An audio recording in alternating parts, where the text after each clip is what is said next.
Bismillahirrahmanirrahim. Innal hamdalillah nahmaduhu wa nasta'inuhu wa nastaghfiruh wa na'udzu billahi min shururi anfusina wa min sayyiati a'malina. May yahdihillahu fala mudilla lahu wa man yudlil fala hadiya lahu. Asyhadu an la ilaha illallah wahdahu la syarika lahu wa asyhadu anna Muhammadan abduhu wa rasuluh. Wa sallallahu ala sayyidina wa habibina wa syafi'ina Muhammadin wa ala alihi wa ashabihi wa ala tabi'ina wa tabi'i tabi'ina wa tabi'ihim ila yaumil qiyamah. Amma ba'du. Bapak-bapak, ibu-ibu dan saudara sekalian, pada bulan yang lalu sudah saya sampaikan tentang sholat berjamaah baru sebagian. Waktu itu sudah saya jelaskan tentang salah satu syaratnya jamaah, yaitu satu, bahwa tempatnya imam dan makmum harus satu tempat menurut urut, dalam arti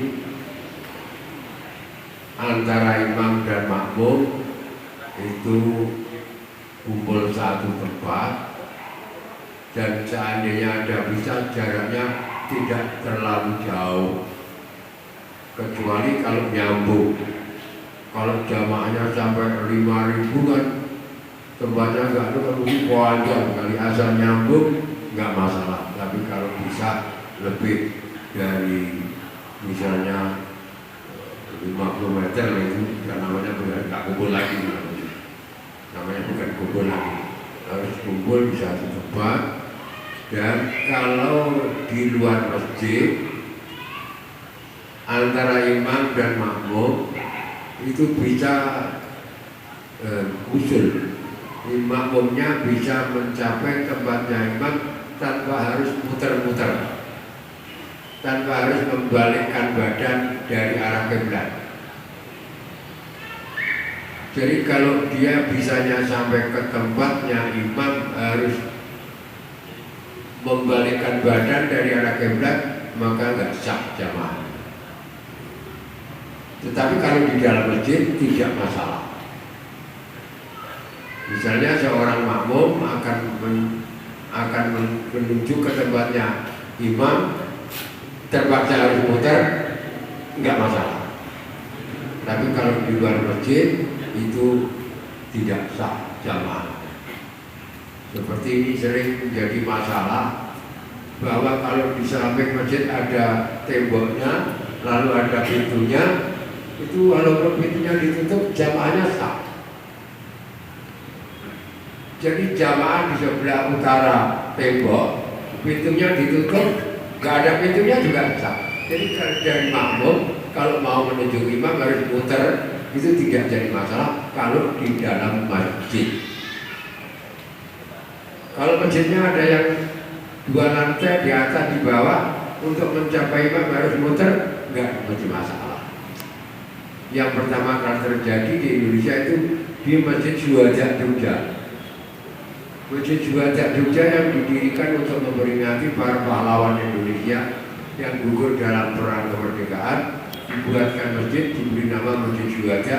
Itu 2 lantai, imamnya di atas, lalu makmumnya di samping, ada yang di atas, ada yang di bawah, banyak. Nah, dari makmum yang di bawah, kalau mau menuju ke tempat imam harus keluar pintu, harus muter-muter untuk mencapai ke tempat imam. Itu dulu dibicarakan, bagaimana ini kalau begini makmumnya. Kemudian para kiai memutuskan nggak masalah kalau di dalam masjid, jadi muter-muter nggak masalah. Kalau di rumah, di madrasah, atau di luar, atau di musola selain di masjid, maka tidak boleh. Jadi kalau ada masjid ada temboknya, lalu ada orang yang makmum di luar di sebelahnya tembok, dan tidak ada pintu yang di depan, pintunya di belakang, itu nggak sah kalau jamaah. Pintunya harus di depan, sehingga kalau untuk menuju imam tidak perlu harus muter-muter. Dalam istilah kitabnya disebut isbiror dan initol. Kalau di dalam masjid sah. Dulu waktu Baitur Rahman itu didirikan pertama, itu jamaahnya berudak, di atas sampai di bawah. Di bawah dulu banyak juga yang jamaah di bawah. Lalu ada entah siapa waktu itu ditulisi jamaah di bawah tidak sah. Kemudian saya begitu tahu, saya ketemu sama kiai waktu itu, saya beritahu sah. Ada Profesor Ismail Yakub SHMA, ada Kiai Soam, ada kiai-kiai yang di situ entah siapa yang tulisi, tapi kiai-kiai dia baca bahwa jamaah di bawah nggak sah. Saya katakan sah, karena ini masjid, jamaahnya di bawah, di atas, sampai di tempat perempuan yang di atas itu juga sah juga, walaupun dari atas itu kalau mau menuju imam harus muter-muter karena di dalam masjid. Tapi kalau di luar masjid, kalau dari makmum menuju imam harus muter-muter, jamaahnya nggak sah. Tempat, masalah tempat. Kalau ada tempat yang bukan masjid, tapi nyambung ke masjid gimana? Misalnya dari ini masjid, lalu nyambung ke kantor, itu bukan masjid. Kalau jamaahnya di kantor, harus ada pintu keluar yang menuju ke tempatnya imam tanpa belok-belok arah, tanpa harus memutar arah. Jadi misalnya pintunya di sini nih, ini masjid, ini kantor, pintunya di sini, ruangannya kantor masih ada ke sana. Ini makmum yang di dalam kantor nggak boleh melewati pintu ini. Kalau di sini berarti untuk menuju imam harus memutar. Isbirar ini nggak sah jamaahnya. Kalau di sini urut, jadi walaupun masjidnya di sana, ini sah saja dari kantor makmum di masjid, asal jarak antara antara makmum terakhir dengan makmum yang di kantor tidak terlalu jauh.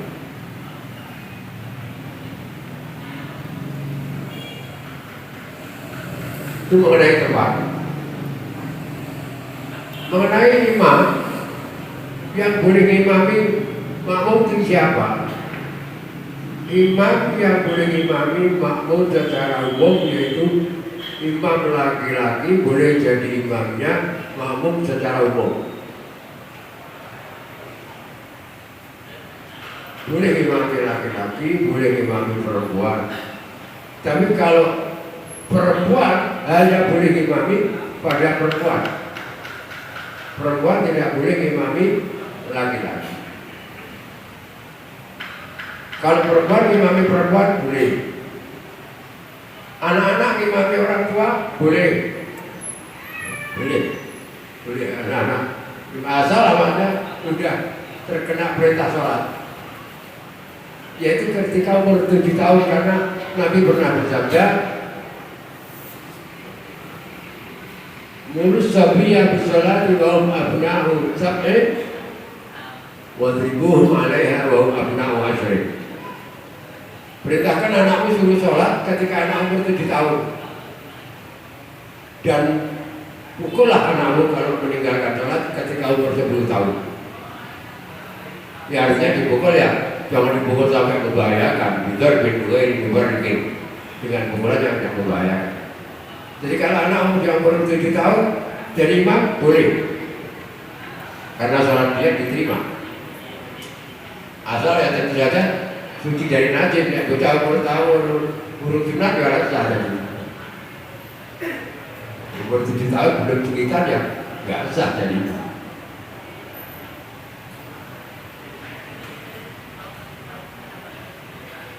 Yang paling pantas jadi imam adalah yang paling pinter,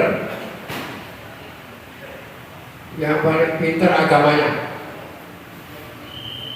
yang paling baik bacaannya.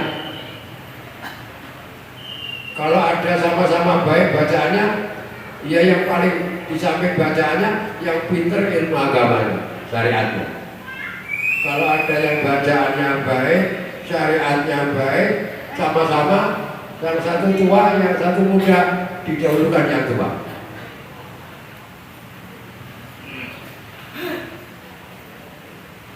Nah kalau orang yang jadi imam itu kurang pinter syariatnya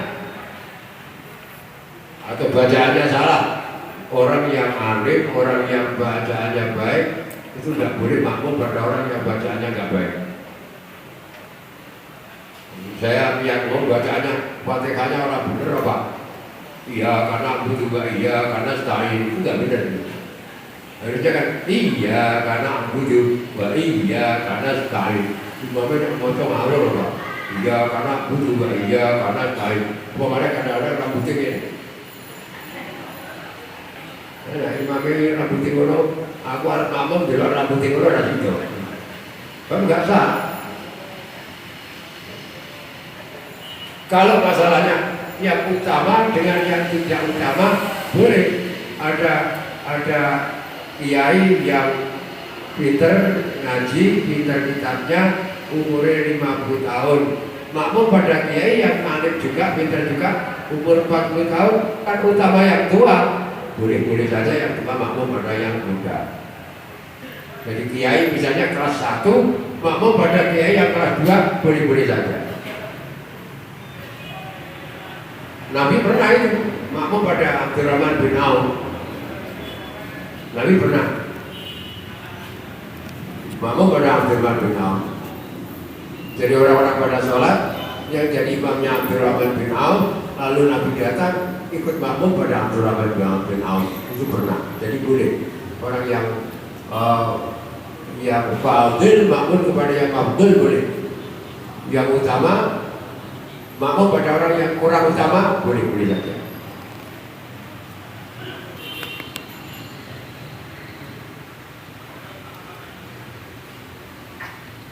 Kalau budak, misalnya ada budak sekarang nggak ada. Budak makmum pada orang mereka boleh-boleh saja. Lalu musafir makmum pada bukan musafir. Jadi namanya mukim. Lawan katanya musafir itu mukim. Mukim itu orang yang tidak musafir. Orang musafir makmum pada mukim, atau sebaliknya mukim makmum pada musafir, boleh nggak? Boleh, asal sholatnya bentuk gerakannya sama. Apa ada sholat yang gerakannya nggak sama? Ada. Misalnya orang sholat zuhur makmum pada orang sholat jenazah, nah itu jangan sama. Sholat jenazah kan nggak ada rukuknya, nggak ada, itu kan gerakannya nggak sama. Atau sholat istisqa, atau sholat gerhana, orang sholat zuhur makmum pada orang sholat gerhana, nggak bisa, gerakannya nggak sama, nggak boleh. Asal gerakannya sama boleh. Lah kalau yang satu sholat wajib makmum pada orang sholat sunat boleh. Orang sholat sunat makmum pada orang wajib boleh. Kemarin sudah ditanyakan itu. Tapi ada yang kalau sholat sunat orang wajib jangan makmum pada orang sunat, itu kaul yang agak lemah karena Nabi pernah terjadi seperti itu. Pernah terjadi orang yang sholat wajib makmum pada orang yang sholat sunnah, itu ada. Kemudian kalau imamnya buta, ini ada pertanyaan juga. Imamnya buta, ngimami orang yang melek, itu boleh nggak?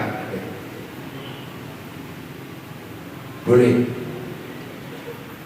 Karena Abu bin Maktum dulu buta, yang tukang azan Nabi itu ada dua, satu Abu bin Maktum dengan Bilal. Nah, yang terkenal dengan nama Maktum ini buta. Dia imami, ternyata makmum dibolehkan. makmum pada Umi Maktum membolehkan.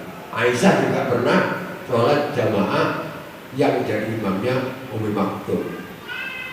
Boleh saja. Ya, kecuali kalau orang bertanya belum tahu apa-apa lalu nabiak tempat, nah itu yang nabiak najis atau ngadep kiblatnya nggak benar, nah itu yang asal dibetulkan boleh saja. Mengenai tempatnya imam dan makmum, kemarin sudah saya beritahukan bahwa kalau imamnya satu orang, makmumnya satu orang, yang baik makmum itu berdiri di belakangnya imam sebelah kanan dan dekat, hanya terpaut beberapa langkah atau bukan hanya langkah, beberapa senti gitu saja, hanya beberapa senti saja boleh. Jadi antara imam dan makmum tidak ada renggang yang jauh supaya setan nggak masuk. Saya ulangi, kalau makmum satu, imam satu, maka makmumnya berdiri di sebelah kanannya imam, di belakang kanan imam mepet dekat. Jadi mungkin hanya berbeda tempat kakinya saja. Kalau makmumnya dua, imamnya satu, itu ada yang berpendapat lebih baik satu di sebelah kanan dekat, yang satu di sebelah kiri dekat. Kalau tiga, ketiga-tiganya di belakang. Jadi kalau terjadi tadinya dua dekat, kemudian ada tambahan satu menjadi tiga, yang baik dua itu mundur sehingga shofnya menjadi agak jauh dari imamnya. Tapi tiga orang di belakang semuanya. Kalau satu shof belum sempurna, jangan bikin shof baru. Ini kadang-kadang orang ogah maju ke depan, padahal depan jadi rebutan kalau tahu. Yang paling bagus kalau bisa, kamu itu jadi muadzin, tukang azan. Pahalanya paling banyak, asal nggak bayaran. Muadzin yang nggak bayaran pahalanya paling banyak dibandingkan imamnya, banyak pahala muadzinnya. Orang datang banyak itu karena panggilan dia. Nah, kemudian kalau nggak bisa jadi muadzin, ya jadi imam. Imam pahalanya besar. Kalau imam sudah ada, nggak ada rebutan. Shaf pertama ini keutamaan ketiga, muadzin, imam, lalu shaf pertama. Maka kalau shaf pertama belum selesai, belum penuh, jangan sampai ngambil shaf baru. Iman banget untuk pahala besar kok ditinggal. Malah menurut salah satu kelompok dari seperti Taimiyah, bin Baz itu mengatakan, nek apa dulu sempurna kok gak iso banyak dosa orang itu. Dikatakan berdosa. Maka shaf pertama, karena dia menganggap wajib mengatur shaf itu, sedangkan yang lain kan mengatur sunat. Oleh karena itu, kalau shaf yang satu belum sempurna, jangan buat shaf yang baru. Sempurnakan shaf. Dan usahakan imam itu bertempat di tengah-tengah, di antara jaraknya kanan kiri itu antara imam dan makmum di tengah-tengah. Usahakan bahwa imam berada di tengah-tengah, kanan kiri antara imam dan antara makmum, imamnya di tengah. Ya seperti pengalaman tempat kita itu di tengah-tengah. Adapun tempat imam perempuan, menurut sunnah Nabi, laki-laki di depan, perempuan jamaahnya di belakang. Bu, jamaahnya ibu-ibu di belakang. Nenek, wong lanang nang ngarep. Tapi di Indonesia susah. Di Indonesia itu susah melaksanakan itu dulu. Ketika Islam di Indonesia masih zaman dulu, hutan masih banyak. Karena banyak hutan, banyak binatang-binatang buas. Ada ular, ada harimau, ada macam-macam. Kalau masjid seperti sekarang mudah diinjak-injak oleh dinaikin, ya, binatang-binatang buas itu. Maka zaman dulu kalau bikin musola, bikin masjid dibuat pagar, jangan sampai binatang pada naik ke masjid. Karena panggung pintunya satu di depan. Lalu timbul masalah. Kalau pintunya cuma satu, jamaah laki-laki di depan, lalu menyusul jamaah perempuan di belakang, ada pertanyaan. Kalau ada jamaah laki-laki ketinggalan ditaruh di mana gitu. Pak, seandainya bapak-bapak ini jadi kiai zaman dulu, laki-laki di depan, perempuan di belakang, lalu ada jamaah laki-laki yang ketinggalan di belakang, pintunya kan tertutup ibu-ibu. Ini jamaah yang ketinggalan, ini laki-laki yang ketinggalan ditaruh di mana? Hah? Ditaruh di mana? Pemecahan masalahnya gimana? Ya dokter nongguri Pak Bukhari. Enak pun dokter nongguri ini tiba kok jamaah wedok. Jarak kiri kok, dan beri nak ini bakal dompet. Ya naik kiri ya kan lompat, lah ini yang nggak benar salat lompat-lompatan. Lalu gimana? Oleh kiai-kiai Indonesia dibuatkan jalan pemecahan masalah untuk laki-laki di sebelah kanan, untuk perempuan ditaruh di sebelah kiri, diberi nama Pawestren. Jadi laki-laki di sebelah kanan, perempuan di sebelah kiri, sehingga kapanpun masuknya bisa ada tempat. Lanang kiri ya bisa untuk enggak, wedok kiri ya untuk enggak. Itu orang yang nggak paham sejarahnya dianggap bid'ah. Bid'ah dolalah finnar, neraka itu bid'ah. Karena menurut tuntunan Nabi, jamaah perempuan di belakang. Nah kalau di samping kiri itu kan tidak sesuai dengan sunnah Nabi. Itu memang pemecahan masalah. Tapi sekarang ternyata ada perubahan. Masjid Madinah sekarang jamaah perempuan ditaruh di sebelah kiri sekarang. Kayaknya itu mending masjid Kauman. Dia tuh, saya lihat sendiri tahun 89 jamaah perempuan tetap di belakang. Dulu tetap di belakang, pekat doang itu. Sekarang enggak. Pokoknya wedok ada karena sebelah kiri ada tempatnya khusus luas gitu. Ini Semarang katanya.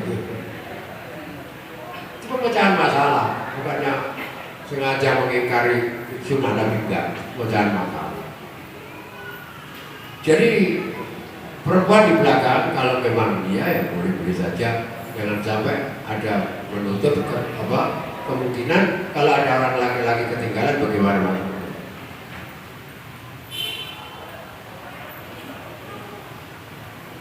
Adapun meluruskan shop itu malah apa ya? Ada yang menyebutnya sampai wajib. Shop itu harus lurus. Sampai ada imam yang kalau mau makmum itu, Nabi itu kalau menata makmum itu seperti menata gelas itu. Kalau ada makmum yang nggak tertib, dia berdirinya itu ditata Nabi seperti menata gelas itu. Gini. Merajin. Maka ada imam yang anggaran salat berat-berat. Kurang lagi. Karena sambung itu hadis mengenai tasbihatus syukur meluruskan shop itu banyak. Ada yang sawu subuh wakum bain tasbihatus syukur min iqamati sholat. Ada yang bain tasbihatus syukur min tamamis sholat. Banyak sekali saya lihat kalimatnya macam-macam. Sehingga ada yang mengambil keputusan kesimpulan nek ora lurus dosa. Sholatnya sah tapi dosa. Aneh. Sholatnya sah tapi dosa. Apa ana bang nglakoni sah kok iso dosa iki? Ana. Contohnya apa? Pinjam sarungnya orang nggak bisa. Nah aku kadok cekak, arep sholat nanti sarung, ana sarung sementara aku tak anggung jenenge bahasa Arabnya ghosok. Ghosok itu pinjam tanpa bilang-bilang, itu namanya ghosok. Orang ghosok itu dosa. Jadi wong kadok cekak arep sholat kesusu, orang nggo sarung nanti sarung, ana sarung kemerintah ngono langsung sedinggo nggo sholat. Itu ghosoknya dosa tapi sholatnya sah. Demikian juga ada yang berpendapat kalau orang sholat sohnya nggak lurus dosa, ning sholatnya sah. Oleh karena itu hati-hatinya soh itu dibikin lurus. Ya ukuran lurusnya pakai pundak. Malaikat itu kalau sholat berbaris juga lurus.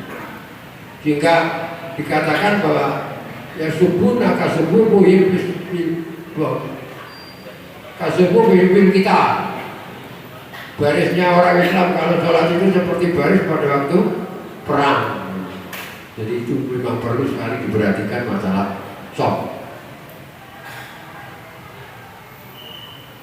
Kemudian antara bacaan-bacaan antara bacaan imam dan bacaan makmum mungkin ada perbedaan. Kalau imamnya itu baca Fatihah, sebaiknya kita mendengarkan. Setelah amin, setelah Fatihah imamnya baca ghairil maghdubi 'alaihim waladdallin, amin, lalu baru makmumnya baca Fatihah. Makmum wajib baca Fatihah. Pak katanya qiraatul imam, qiraatul makmum. Orang yang sholat jamaah itu qiraahnya imam dianggap qiraahnya makmum. Jadi makmum nggak usah baca Fatihah. Bagaimana? Menurut ahli sunnah wal jamaah berdasarkan hadis yang jelas, la sholata liman lam yaqra bi Fatihatil kitab. Nggak sah sholatnya orang yang tidak membaca Fatihah kecuali makmum masbuk. Dia masuk sholat, imamnya sudah tengah-tengah baca surat. Begitu dia masuk sholat, Allahu Akbar, baca Fatihah, Bismillahirrahmanirrahim, Alhamdulillahirabbil alamin. Imamnya rukuk, langsung ikut rukuk walaupun Fatihahnya sendiri belum selesai. Kelengkapannya ditanggung imam. Atau masuk sholat, imamnya sudah selesai baca surat, Allahu Akbar, imamnya rukuk, langsung ikut rukuk. Asal sudah ikut satu rukuk, berarti sudah mengikuti satu rakaat. Fatihahnya dia ditanggung oleh imam. Tapi kalau tidak kasus seperti itu, selesai imamnya baca Fatihah, makmumnya tetap wajib baca Fatihah. Maka ada imam yang sengaja begini,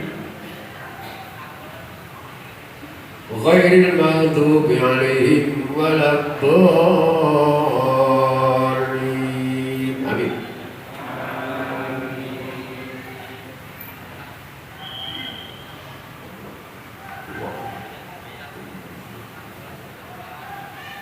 Bismillahirrahmanirrahim.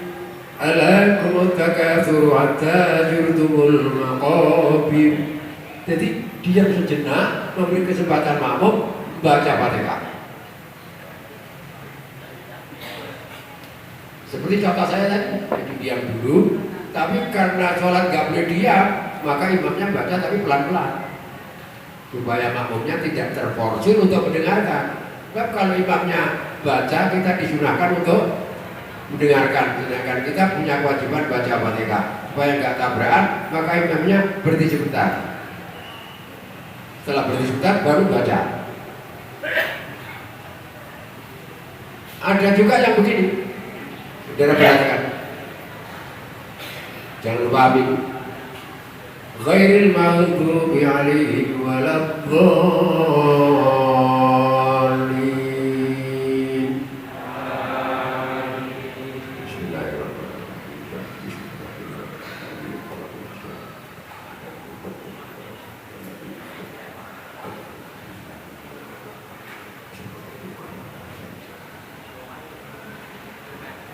Innahu ya'lamul jahra wa ma yakhfa wa yasirka lil yusra wa dzakir inna ba'di dzikra. Jadi saya sudah baca sabikis mulai tadi, tapi pelan-pelan supaya Anda konsentrasi baca Fatihah. Baru saya keraskan setelah saya perkirakan Fatihahnya Anda sudah selesai. Ada imam yang begitu. Lah kalau enggak Pak, imamnya langsung ini Pak. Ghairil maghdubi 'alaihim waladdallin. Bismillahirrahmanirrahim. Alam taro jadi langsung. Kalau begitu makmumnya nggak usah mendengarkan bacaannya imam. Karena apa? Mendengarkan hukumnya sunat, baca Fatihahnya sendiri hukumnya wajib. Maka mendahulukan, maka tidak mendengarkan bacaannya imam, tapi dia membaca Fatihahnya sendiri. Wajib. La sholata liman lam yaqra bi Fatihatil kitab. Gak ada sholat sah, gak ada sholat sah bagi orang yang tidak membaca Fatihah. Jadi harus baca Fatihah, kecuali masbuk. Kalau masbuk karena dia didahului oleh, karena dia ketinggalan dari imam, maka imamnya ditanggung, bacaannya ditanggung oleh imam. Dalam kasus tertentu, karena imamnya bacaannya pelan-pelan, makmumnya Fatihah belum selesai, makmum Fatihah belum selesai, imamnya sudah rukuk, gimana ini? Biasanya ini terjadi waktu terawih. Waktu kumpul waktu terawih kan apa ya? Apa ya doyak maling?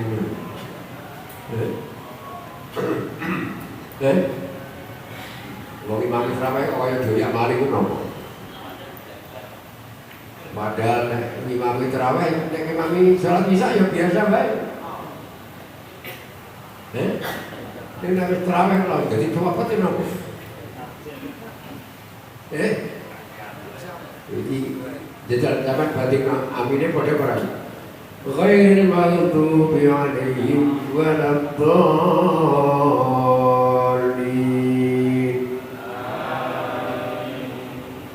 Iyyaka na'budu wa iyyaka nasta'in ihdinas siratal mustaqim siratal ladzina an'amta 'alaihim ghairil maghdubi 'alaihim waladdallin. Bismillahirrahmanirrahim. Asalnya kalau apa ya? Yang ngono sih penting ini. Amin. Kaya jeker karo Gusti Allah. Amin ini maknanya apa to, Amin? Amin ini maknanya apa? Ya Allah Gusti kabulkanlah doa saya. Aku kabulkan. Jeker karo Gusti Allah. Mengapa itu terjadi? Dan kalau terjadi gimana Pak? Ini kenyataan kok. Saya sering makmum, imamnya hanya qul huwallahu ahad saja cepat. Saya Fatihah belum selesai. Tadinya kan mendengarkan. Saya mendengarkan bacaannya imam waktu imamnya baca Fatihah. Setelah imamnya Fatihah, saya mau baca Fatihah saya sendiri, kewajiban saya sendiri. Jajaan imamnya cepat. Aku lagi tekan iya karena budu, iya karena nasta'in, imamnya Allahu Akbar. Terus piye? Ya Anda mengikuti gerakan imam, tapi rakaat Anda belum dihitung. Kalau Anda ketinggalan nutuk no Fatihah dhewe, nek nganti ketinggalan 2 rukun, jamaahnya batal. Kalau Anda ketinggalan dengan imam sampai 2 rukun, itu jamaahnya batal. Nek kok terusno batal salate. Supaya ora batal salate mufaroqah. Memisahkan diri dari jamaah. Lah nek supaya iso Susah terus piye Pak? Ini aku maca lagi tekan iya kan aku dua iya kan ini imamnya wis rukuk supaya sama gerakannya ya ngikuti rukuk, tapi rakaat saya ini bener beda. Nanti kalau imamnya salam aku nambahin rakaat itu. Rakaat kedua ya ngono ya Pak. Ya aku rakaat kedua ngono ya imamnya salam aku nambahin rakaat. Nah ini yang repot imam tak akali.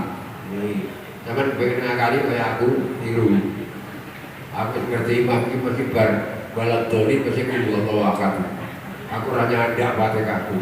Mulai imamnya maca Fatihah, aku yang maca Fatihah. Wong rumana sunat maca dhewe wajib kok. Mulai imamnya maca Fatihah, aku maca Fatihah. Cuma ora tak pasno. Kira-kira imam Bismillahirrahmanirrahim. Alhamdulillahirabbil alamin. Saya baru mulai. Dan saya mengerjakan Fatihah wajib mendengarkan sunnah daripada saya mengikuti mendengarkan bacaan Fatihahnya imam nanti ketinggalan nggak dapat Fatihah. Mendingan saya banyak orang ibadah juga perlu punya ilmunya, perlu menggunakan akalnya. Kalau nggak gitu kan ketinggalan. Maka Nabi pernah bersabda, la dina liman la aqlala. Nggak ada agama sempurna bagi orang yang nggak menggunakan akalnya. Akal. Lalu rukuk ya ngono. Imamnya cepat. Subhanallah. Aku ranya enggak. Lah piye? Imamnya ping 3 4 aku sebisa bae. Subhanallah ya Allah ganti. Sebisa cetok itu ganjaran. Ping 3 ora jelas lalu ganjaran. Jadi nek sampean maca ngene Subhanallah bial a'la wa bihamdi sekali pahala.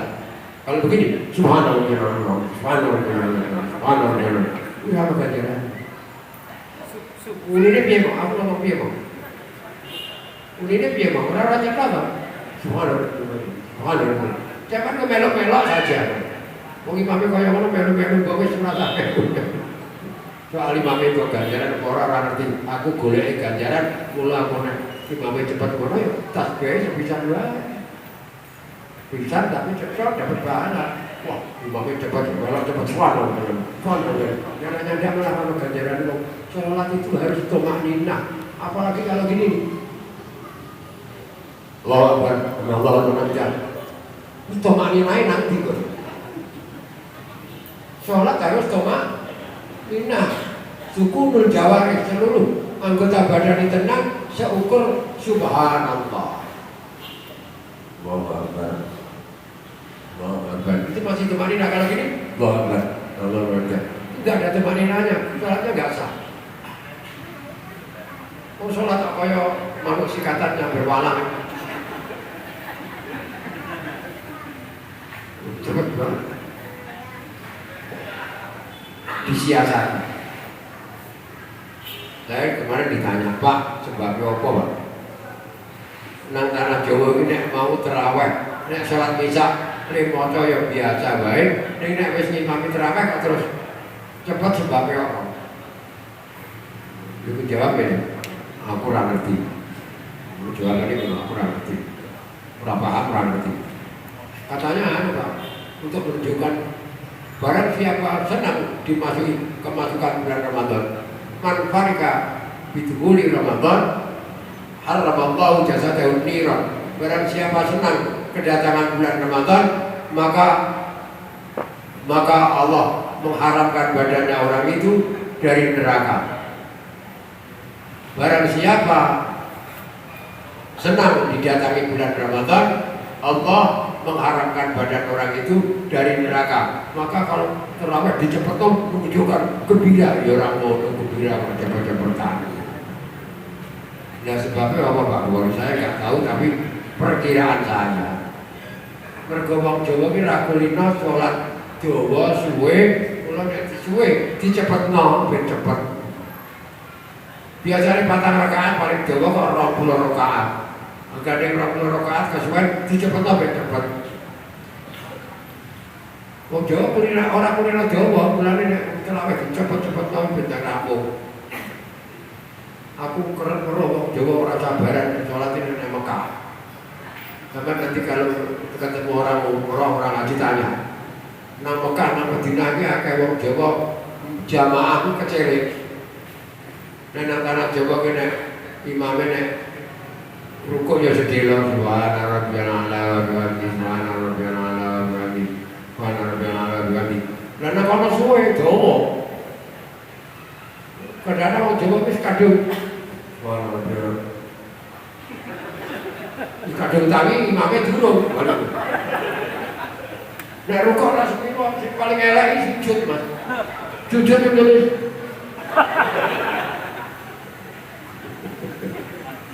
Sering sekali, silakan tanya, sering sekali orang Indonesia itu jamaah, kalau ini zaman maca subhana rabbiyal a'la ping 6 iki durung tangi, Mas.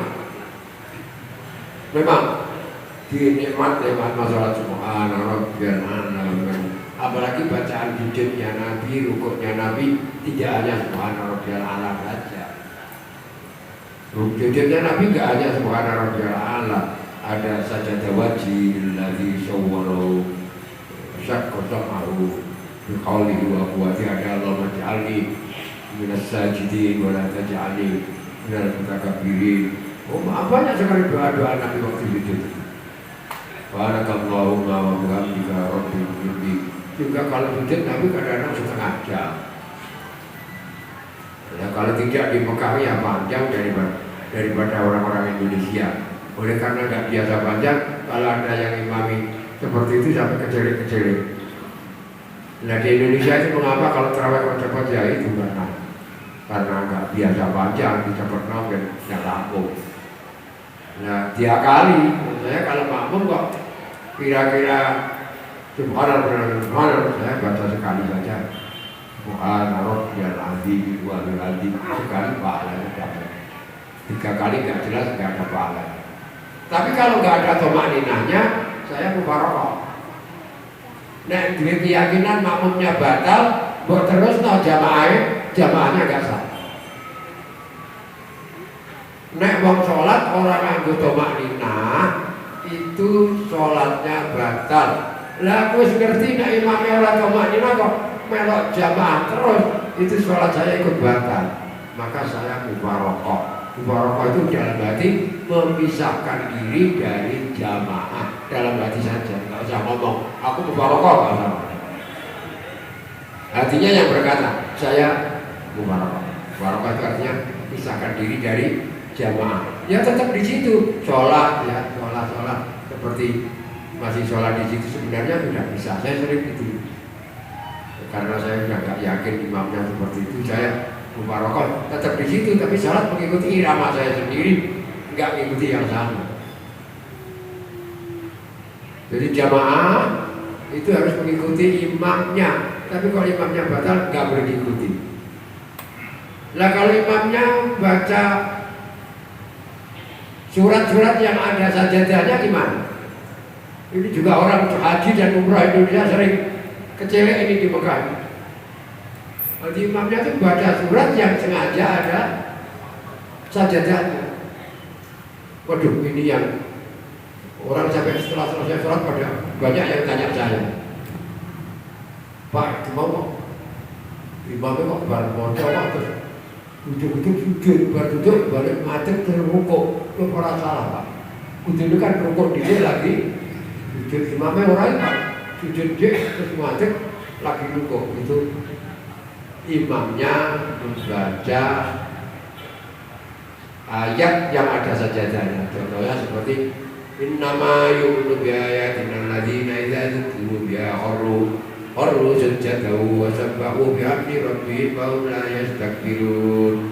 Imamnya juga sujud. Dan imam kadang-kadang pada bengong, lah apa nih? Belum kok langsung sujud sampai imamnya salah ya. Kembali imamnya berdiri. Tatajaba junubuhum 'anil madhaji wa yad'una rabbahum khawfan wa tama'an wa mimma razaqnahum yunfiqun. Allahu Akbar, lagi rukuk. Kalau terjadi imamnya baca surat yang ada sajadahnya, Anda rupanya ikut sujud. Anda ikut sujud. Banyak mutaba'ah antara imam dan makmum selalu ada. Kalau imamnya karena ada yang lupa sujud sahwi, padahal saudara nggak lupa, makmumnya nggak ada yang terlupakan, jadi nggak perlu sujud sahwi. Lah kalau imamnya sujud sahwi gimana? Boleh tidak mutaba'ah. Tapi kalau ada orang yang biasa kunut dengan biasa tidak kunut, imamnya biasa kunut, lah makmumnya tidak biasa kunut. Kalau makmum pada imam yang biasa kunut padahal dia nggak biasa kunut gimana? Kalau imamnya kunut, dia boleh mufaroqah, memisahkan diri, tapi pahala jamaahnya mau tidak hilang, tapi boleh juga menunggu sampai imamnya selesai doa kunut, lalu dia mengikuti sujudnya.